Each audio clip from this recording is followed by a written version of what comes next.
来继续这个政坛消息，到底是谁要代表国民党出来选总统呢？侯友宜甲郭台铭拢是热门的人选。听郭台铭的立委陈玉珍参加到节目，公开来指出，讲2年前国民党内大家为着四大公投死命拼，侯友宜所铺文章讲岁月静好，互伊是去到用要昏倒，认为是去互同志背刺了，就是去互为卡只拼甲堵一刀。侯友宜安怎来背回呢？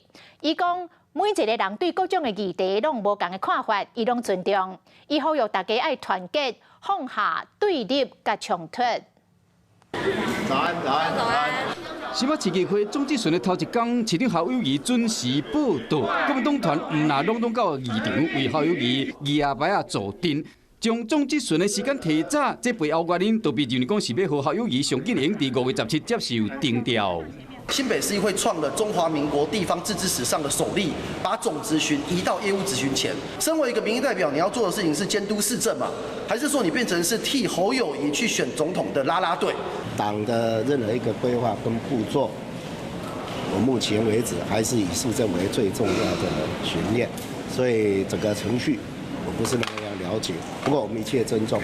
针对参选总统的问题，侯友宜无加讲，虽然讲有国民党团伫助攻，不过也未得到提名进前，侯友宜嘛要面临党内无共款的声音。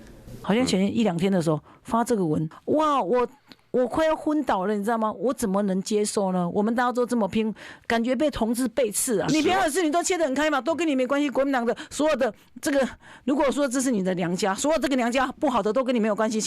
你现在要娘家站出来这样支持你。我觉得很难接受哎。听郭台铭的立委陈玉珍先表态，认为侯友宜伫4大公投的表现会真正无法度接受。大家对很多议题也许有不一样的看法，我们都会给予尊重。更重要的，我们都要团结，放下对立跟冲突。国民党的强子未曾出现，党内已经先来到。要侯友宜发出讲 ，Yes I do， 我愿意进前，都要先整合，才会当团结对外。有事没事赶紧转开华视，还没有订阅华视的 YouTube 频道吗？赶紧按赞、订阅、开启小铃铛，我们华视 YouTube 见。